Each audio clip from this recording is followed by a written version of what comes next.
You're listening to PetLifeRadio.com.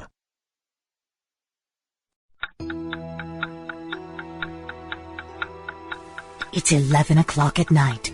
It's dark. You're sitting in front of the mirror getting ready for bed. There's nobody else in the house. You see something move in the corner of your eye. You glance to your right, but you don't see anything. Another minute goes by, and you think you see movement again. So you slowly turn to your left, but again, the room is empty. You turn back around, and staring you face to face in the mirror is a cat. You jump back because you don't have a cat and there's no cat in the room, but there he is, staring at you in the mirror. Welcome to Paranormal Pets, where you can always expect the unexpected. Each week we'll discuss all aspects of weird or spiritual animal encounters, ghosts, totems, psychic animals, animal souls, animal angels, and animals in religion, with a little cryptozoology thrown in. Now, step into the supernatural world of pets with your Paranormal Pets ghostly host, our ghost host. Hello and welcome to Paranormal Pets on PetLifeRadio.com. I'm your host today, Brandy Stark, and with me we have our guest, Verna Peddi, who is a member of the Spirits of St. Petersburg, and she also has a unique experience because we have both been to the Hindu Temple of Florida, which is located in Tampa, and the Hindu temple itself has a rather unique story dealing with animals. So today's episode is actually going to feature Hinduism, animals, and a little bit of the paranormal. And we will be right back after these messages. Now, time for something really scary. A word from our sponsors. Paranormal Pets will reappear before you can say Bigfoot. Don't run away.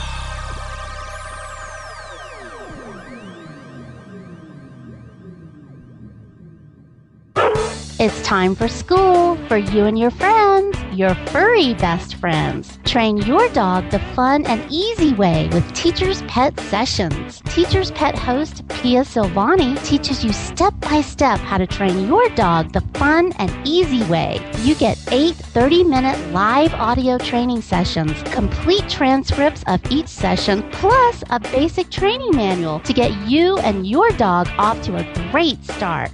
Training begins the moment you bring your dog home. Teacher's Pet Sessions offers positive reinforcement training to shape your dog's behavior and encourages upbeat, enthusiastic responses to ensure that your dog will enjoy learning. Teacher's Pet Sessions dog training is fun at both ends of the leash. So listen, learn, and laugh with your dog with Teacher's Pet Sessions. Get your copy of Teacher's Pet Sessions Volume 1 today. To order, go to teacherspetsessions.com. Hi, this is Pia Silvani, your host. Bring your dog, tug toy, and treats, and get ready to have some fun. teacherspetsessions.com.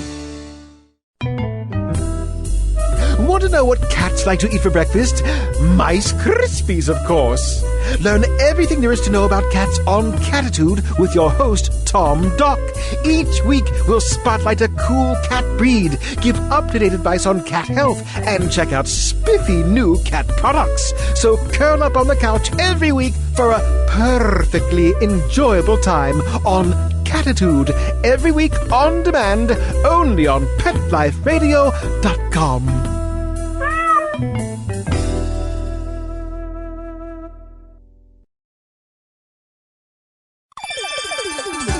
Let's Talk Pets on PetLifeRadio.com.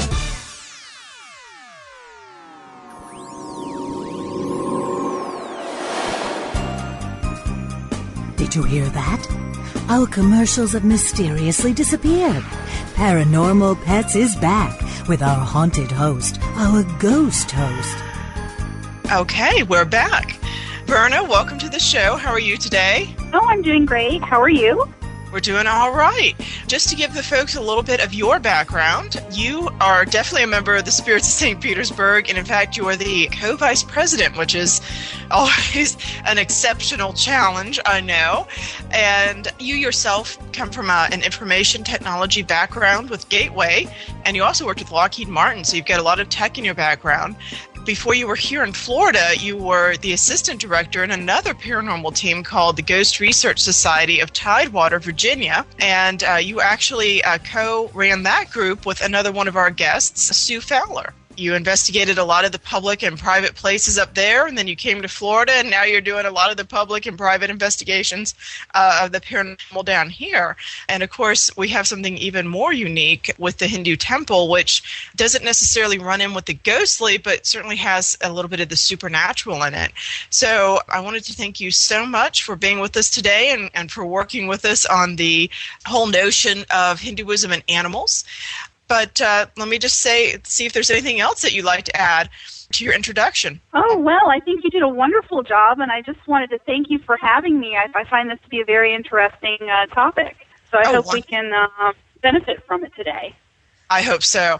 Basically, what we're looking at is the topic of Hinduism. So Hinduism itself is a rather unique religion. It's one of the oldest in the world. It has core values that actually go back to, some say as early as 10,000 years ago, with the images of meditating Shiva, who, interestingly enough, is sometimes himself associated with animals, but we'll get to that. And really, it got its core values, the direct core values that make it a religion, more or less formed around 500 with the writing of the Upanishads, which are commentaries on older writings called the Vedas. Yeah. So Hinduism has kind of this very esoteric and older background, and of course, it's very mysterious to some people in the West. It's one of those religions that, after Ramakrishna in the 1800s, pretty much anything goes. I mean, Ramakrishna was this fantastic man who lived as a Muslim, a Christian, a Hindi, a Sikh, and he really opened up the whole idea in Hinduism that all roads really lead to God. So it's kind of this pantheistic ideal. And of course, he's just a fascinating character if you ever study him, on his own. But I think we're all born Hindi in the Hindu philosophy. So I find that to be kind of interesting. What do you know about Hinduism and its relationship to animals? Well, it's actually my experience being married to a Hindu opened my mind and eyes to a lot of different things.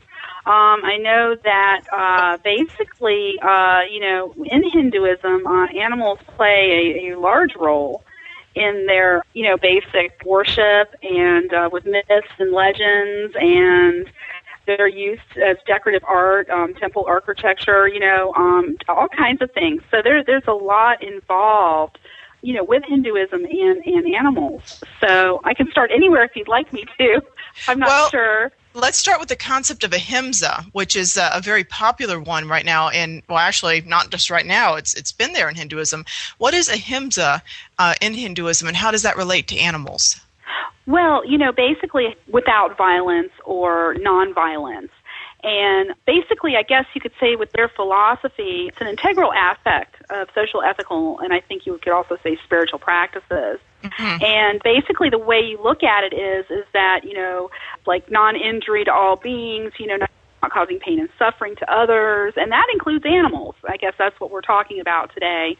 Having compassion towards all creatures, and basically, without human sacrifice, So this is gone back many centuries. So basically, in reference to Hinduism, basically it's animals, having the same rights as a human being without any violence. That's why you find there's a lot of vegetarian Hindus, because they won't eat animals. So that basically, in my opinion, kind of explains ahimsa.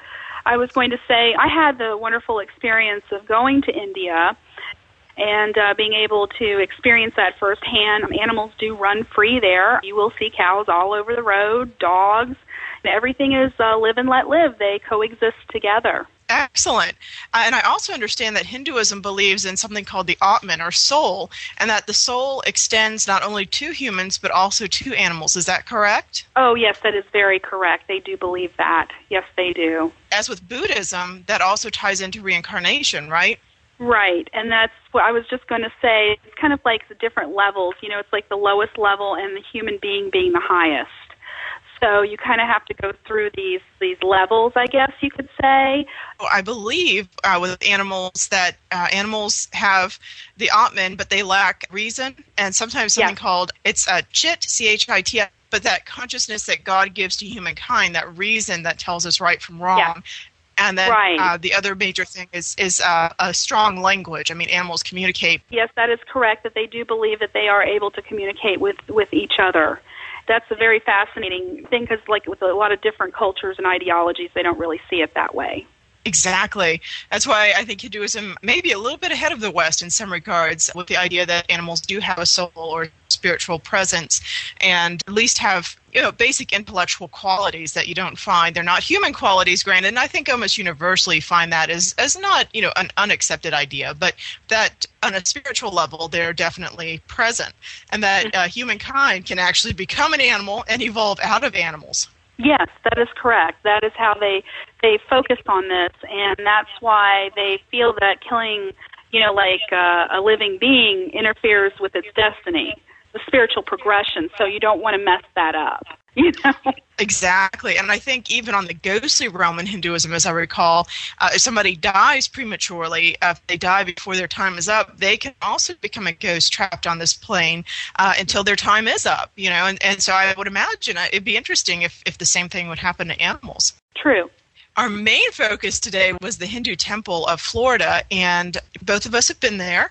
And I know the first time I went, actually, I've been going to that temple for about 5 years. I take my classes there. Actually, maybe it's longer than 5 years, maybe 8 or 9 now. These things seem so recent, but that's okay. And I know about that's what happens when you get old.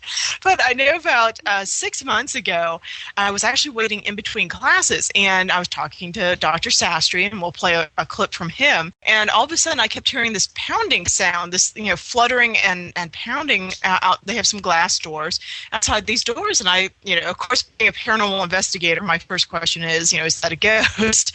And I have to learn not to ask that question. I did not ask that out loud to our host, I'm happy to say, but my curiosity was really piqued because I had been to this temple many times and waited between classes and, been there on my own, and it's so quiet, and I'd never heard a noise like this. So I asked Dr. Sastry, and he's one of the chairmen, and he's on the board of the Hindu temple, and I asked him what was going on, and he talked about this white pigeon, and I was just completely blown away by this, but apparently there was a white pigeon that would only associate with the Shiva side of the building. And he was so persistent. He would sit on a statue of Shiva, who is one of the major Hindu gods, outside of the temple, and he would watch the rites. Apparently, whenever they did worship for Shiva, he would sit outside the glass doors and he would watch. And I was so curious about this pigeon that I actually went outside and I saw it. And the odd thing is that this pigeon was a pure white bird.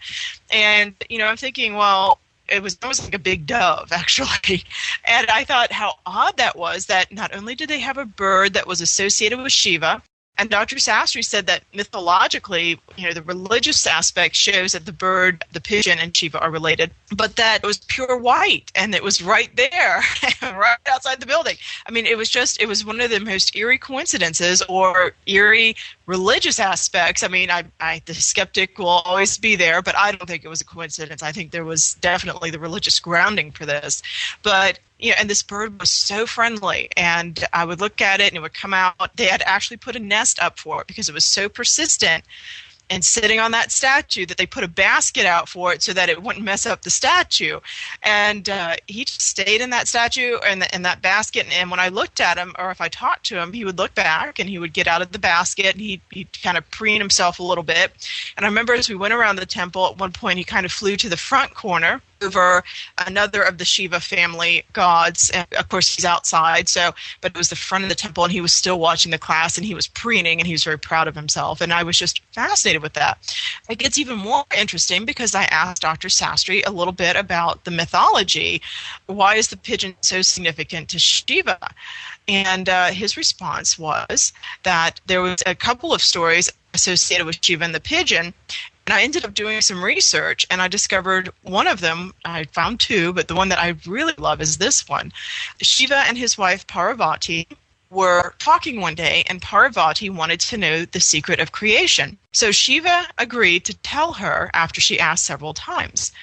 And he took her to a cave and he built a fire because the fire was supposed to drown out their conversation. And the cave, of course, took them away from society. And he put down a deerskin rug for them to sit on. And when he put down the rug inadvertently, and of course I always loved this because Shiva is one of the three major gods, so did it really inadvertently cover? But anyway, it inadvertently covered a pigeon egg. And he told Parvati the secret of creation after he'd gone through all these attempts to keep it quiet. And oddly enough, I believe that she, if I remember correctly, she fell asleep and she never did learn the secret. Oh, well, nice warm fire, I guess sitting next to your husband. It must have been very lovely. So what ended up happening, though, is that the pigeon egg apparently was conscious enough to hear the story. And the next day when Shiva and Parvati left the cave, the egg hatched. And out of it came twin pigeons, which, as far as I know, that's pretty rare in and of itself. I don't know of any twin bird stories. Do you? Where two birds come out of one egg? Not a one. But I thought it was great. It's that Gemini thing right there. And because of the pigeons and they heard the story, they were divine. Just hearing the story of creation made them divine. And so they were forever associated with Shiva. And apparently in South India, there are a lot of Shiva statues and Shiva temples that have pigeons that just apparently are attracted there, through this supernatural connection. Namaste, I'm Dr. Sastry. I'm one of the board of trustees of the Hindu Temple of Florida. I would like to tell my experiences regarding some of the events which I could not explain clearly. And one of the events was about 3 years back when our temple was inaugurated. We had a saint who came from India and he inaugurated a temple. At that time, we were supposed to have a helicopter loaded with the flower petals. That helicopter was supposed to shower the petals on the temple. It was strange that he missed it. He missed the direction of the temple and he was circling somewhere else and he could never make it. Whereas there was a bald eagle which was circling around the temple, and we saw it 3 times for sure. And then in fact, I have even recorded it. And then that was really, to us, a thrilling experience because we believe that eagle is the vehicle for Lord Vishnu, who is the chief deity of the temple. The next incident I want to relate is we had a beautiful white dove which used to come.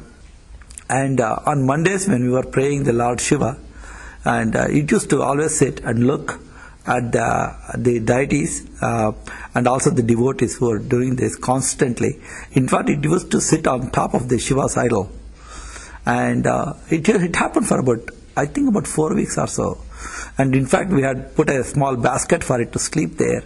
And it used it to the winter time, conveniently. But unfortunately, after some time, it was found dead in one of the events. And again, we don't know. Maybe it was attacked by the dove, by the eagle. But surprisingly, after about a week or later, in less than 1 week, we saw a huge eagle's nest appear on top of our big tower. And it is still present now. And we can't remove it because it is a bald eagle's nest. And we have a huge bald eagle sitting on top of that. And it is very interesting. I can't explain why. Now, time for something really scary. A word from our sponsors. Paranormal pets will reappear before you can say Bigfoot. Don't run away.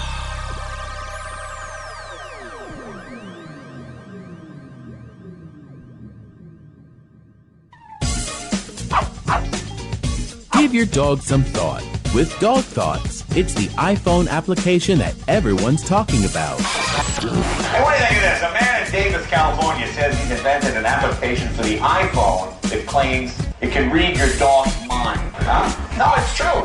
I read about it on my cat's Twitter page. That's why. Jay Leno talked about it, CBS reported on it, and now you can see what all the buzz is about. Created just for dog lovers, Dog Thoughts makes taking photos of your furry best friend more fun. Shake your dog and read his mind. On your iPhone, of course. Take a pic of your pup, shake your phone, and watch as his thoughts appear on the screen. Does he have a bone to pick with you, or is he having a tail-wagging day? Get your Dog Thoughts iPhone app today. Just 99 cents. Go to PetLifeRadioPromotions.com. That's PetLifeRadioPromotions.com.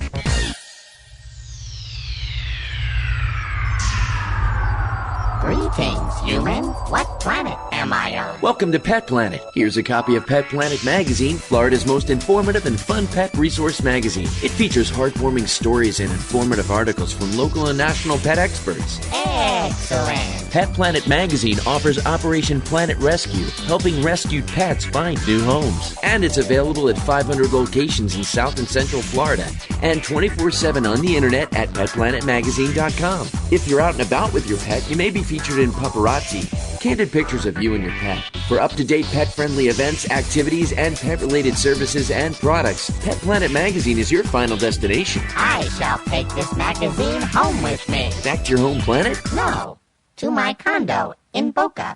Pet Planet Magazine. Check them out at www.petplanetmagazine.com or 352-394-8578. It's out of this world.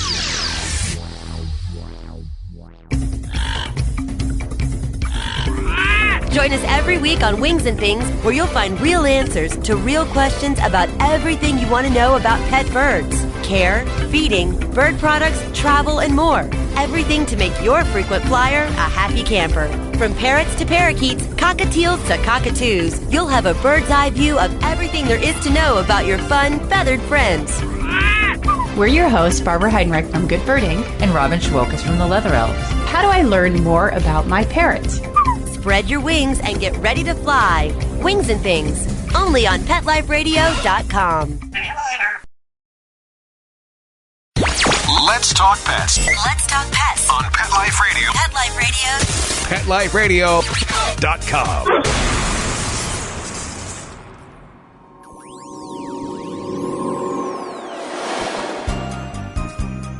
Did you hear that? Our commercials have mysteriously disappeared. Paranormal Pets is back with our haunted host, our ghost host. That just kind of blew me away. I mean, what do you think of that story right there, that myth of the pigeon and Shiva? Well, I find it quite fascinating. As I was saying earlier, I did have the opportunity to visit India, and we did go to several temples that were no longer being used for practice. So you could actually go and, visit the temple, walk inside, look around.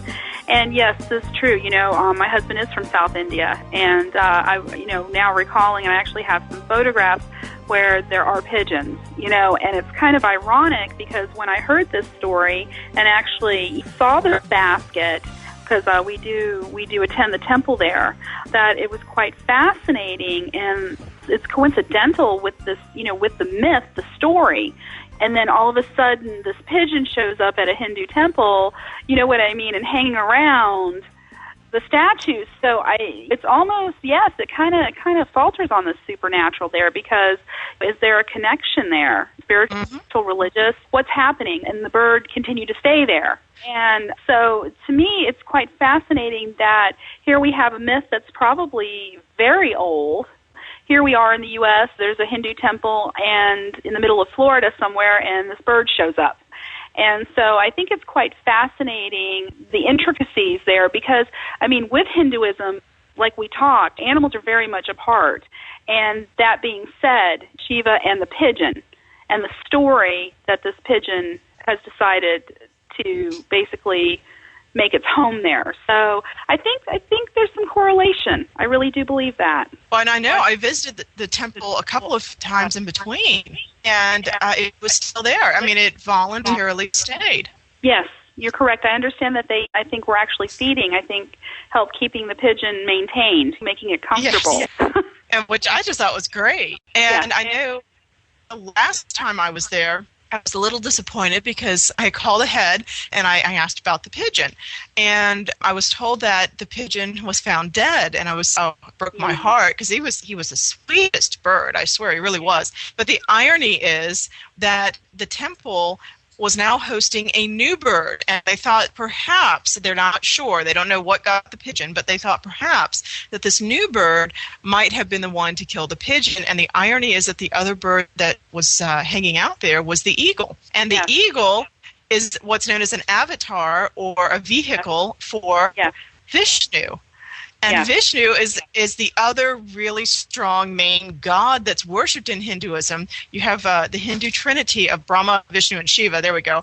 Brahma is kind of this formless, nameless god who becomes more knowable in the form of Brahman, the creator. And then you get Vishnu, who is kind of a preserver, and he's an interesting figure right there because he shows up as an avatar. He actually comes to Earth in human form at one point. He has the 10 incarnation, and he actually comes as an animal for the first several. One of my very favorite Vishnu stories is the story of Manu's Code, in which Manu, who's kind of this Noah's Ark figure, survives a flood because he's out bathing and a fish swims into his hands, and he catches it, and the fish says, if you save my life, I'll save yours. Manu's a smart man. He knows that most animals don't have the ability to speak, but when you have a giant, it's not at this point giant, but you have a talking fish with you, you might want to pay some attention to that, True, and it's true. And now we have Billy Bass, those horrible singing fish. So unfortunately, you never know.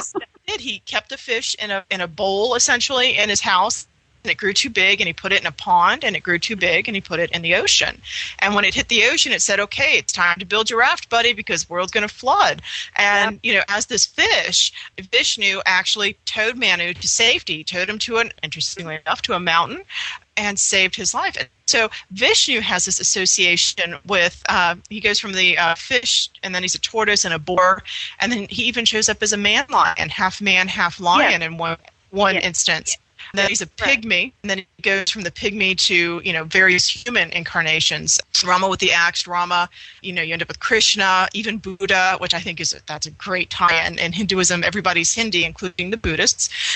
So Buddha is an avatar of Vishnu, and which I just think that's very, very clever. And then you end up with the 10th incarnation, which we're still awaiting, who, interestingly enough, will ride on a beautiful horse, brandishing a sword, and will be announcing the end of the world. I mean, how perfect is that? And how well does that fit with Revelation, which has the 4 horsemen?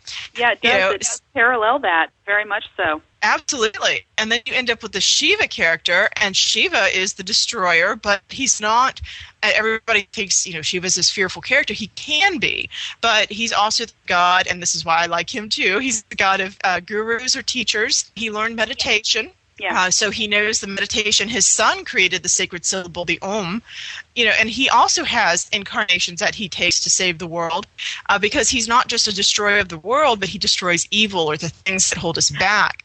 Exactly. So, you have this intricate mythology, and let me just phrase this before I get too much further. Mythology, in the sense that I'm using, actually means a religious narrative. So I'm not saying this is a false story. I am saying that it is a cohesive religion. But within that, in the academic world, you could technically say mythology and not mean. Unfortunately, the 1970s ruined a lot of things, including the term myth, because it was paralleled. You have your myth and your fact, and that is not the case. That's a complete misuse in this case. But it was just so interesting to find that this pigeon not only stayed on the Shiva side, but just seemed to be so attentive and so personable. Yeah. This to me was just absolutely amazing. And of course, one of my other favorite stories, the second story that I did find with the birds, is that Vishnu was very proud of the fact that he manifested as a man-lion because he was, proven a point. And there's this very intricate story that talks about how there was this man that had what's known as a boon. He had a promise from heaven that he could not be killed by man nor beast, anything born of woman or female. No weapon created, not during day or night, not inside or outside, and not on the air or in the land. And so he became very arrogant himself, and Vishnu said, well, I'm going to take care of that, because the man had this son who was devoted to Vishnu, and that this evil guy kept, threatening his son and was going to kill him at one point.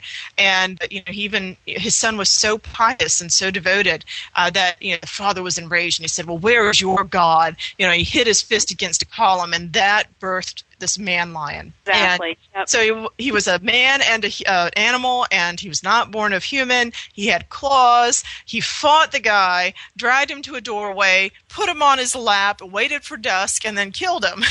I mean, yep. Wow. So Vishnu's feeling really, really proud of himself on this one. And Shiva shows up and he says, well, yes, that's good, but remember that pride is an evil. We can take pride causes the ego, and the ego is kind of this cause of many difficulties. So what he does is he one-ups Vishnu. He says, well, you became a man lion. I'm going to become a man lion bird. And he does, to kind of put Vishnu back in his place. So there are these two myths that actually deal with both gods. And the odd thing was that Vishnu, and I wonder about this, did Vishnu get his revenge? Because Vishnu's bird is the eagle. Yes. And you saw that beautiful nest. Yes, I did. I was almost in shock when I saw that. My husband and I had gone to the temple for puja, and I couldn't believe it. I was almost like, is this for real? You know what I mean? Because it's just so ironic. Yeah, and this was a big nest, and I think they thought it was a rare eagle, and they thought it might be a bald eagle. I never did get to see the eagle, but it was this magnificent. I mean, how big do you think it was? Because it was way up on that tower. Oh, it was very large. I wish I could tell you dimensions. I would think at least 3 feet wide. It was pretty large. It was huge. So it was.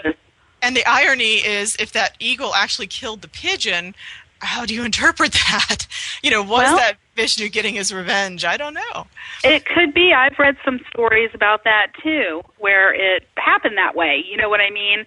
Another myth or legend. I was actually trying to locate some more information about that, but was unable to because I had heard this story. And because, unfortunately, I hear a lot of stories. From what I understand and what I've been told by my in-laws is that a lot of this is word of mouth. You know what I mean? It's stories being told throughout the ages, through the families. Hinduism is taught this way. Right. It's not necessarily everything is in a physical book. So you're going to have these stories. You know what I mean? You're going to hear these legends, these myths, these stories, and they're coming word of mouth from generation to generation. So I wish it was easier to find, and I know next time when I go to India, I'm definitely going to ask a lot of questions because this is absolutely fascinating because I don't know if we could use the word symbolism here with the animals, you know what I mean, associating with the gods. And so it is quite fascinating. I have not been to the temple in the last couple of weeks, but I know I think it was about 2 weeks ago, I think that the nest is still there. I believe it's still there. Wow. Now, I know for the spirits, you are also a sensitive. You're one of our sensitives, and you're able to sense things. And we had talked unofficially, and I never did get to hear the whole story, so I'm really curious about this one. You said that when you were at the temple, you sensed something. Would you like to tell us a little bit about that? Oh, sure. This is not the first time that I've had this experience at this temple. Normally during certain pujas, and sometimes, or if we arrive after a puja has been done, I will pick up an extreme amount of positive energy, and it's almost like it's flowing through the temple. I don't know how to explain it to you, but this feeling is a very clean feeling, almost like you've been cleansed. Mm-hmm. It is unbelievable. I've talked about this to my husband and to my in-laws, and they say that I've got I'm very fortunate. I have a really great connection with this. And so I would not necessarily say, use the term haunting. It's not that type of thing, but there's some sort of spiritual connection there with God, I'm assuming. But it's very prevalent in that temple, and every single time that I have been there, this has occurred.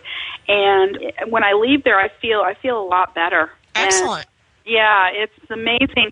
It's really hard to put into words to describe. It's not something you can just come out and say, it feels like a sunburn. You know what I mean? I'm just pulling it out of the air. But it is quite amazing, and you can feel it. It's a very, very, very grounded, good feeling. And I think if anyone had the opportunity, they should go. It's amazing. It's an amazing place.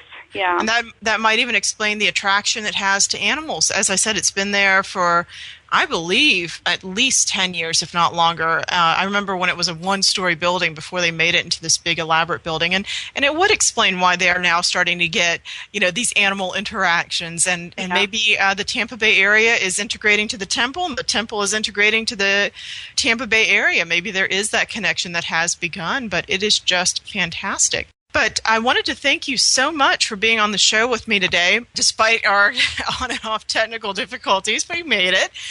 Is there anything that you'd like to add as a kind of a conclusion summary? Well, I think we covered quite a bit, but honestly, there's a lot more to this, more detail. I wish we had the time to really sit down and talk about this a little more, because there is so much about Hinduism and about animals and about just myths and legends. It's also very fascinating. It's a very intricate religion, and it's more than just going to the temple, seeing statues, you know what I mean, things that are just like basically there. There's a lot of wonderful and good things about the religion, and so I would definitely advocate to anyone who has an interest in doing some research to do it, because it is quite enlightening, no matter what the religious aspect, what your focus is. Absolutely, and it is actually growing in America right now as well. So we're going to start seeing a very strong emergence, I believe, of this religion as we go. I again want to thank you so much for joining us, and actually perhaps we'll do a Hindu temple part 2, where we can talk a little bit more about animals and Hinduism, because I think it really is a fascinating idea that I think some of the listeners would really enjoy. Yeah, so excellent. So basically, my only other comments for today are to please remember to support your local rescue groups. I always advocate Pug Rescue. You can find out more about Pug Rescue on www.pugrescueofflorida.org. It's an organization. And also, if you'd like to learn more about the paranormal and or pets, we actually have an article featured on the Spirit site on animals and ghost hunting, as well as I have taken a couple of the pugs on paranormal investigations, and we're probably going to actually start a paranormal pets page, a hub of information. Please go to www.spiritsofstpetersburg.com. We thank you so much for listening today, and as always, we look forward to talking with you again next time. Pet Life Radio presents Paranormal Pets, where you can always expect the unexpected.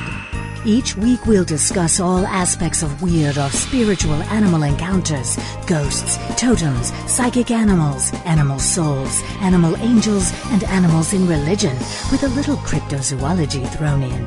Step into the supernatural world of pets every week on demand, only on PetLifeRadio.com.